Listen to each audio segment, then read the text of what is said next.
مرحبا. الشوربه نتاعنا اليوم شوربه الشعيريه، اما بطريقه مزيانه ياسر، وما تجيكش فيها طماطم وما تجيكش فيها معناتها ايدامات ياسر تحفون.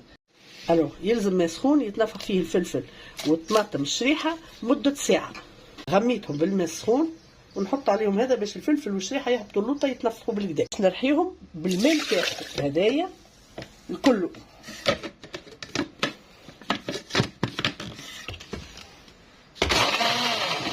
نحطوا لها رياطه زيت زيتونه ونحطوا لها البصل ونخلطوا عليه الدويده اللي هو قدها تقريبا في الصحفه. بعد نقلي فيها كي تسمع التكتيك نتاع الدويده حط وقتها الخلطه نتاع الفلفل شايح والشريحه اللي خلطتهم في الماء نتاعهم. هاهما هذوما هاوكم تو صبوا ونزيد قدهم ماء.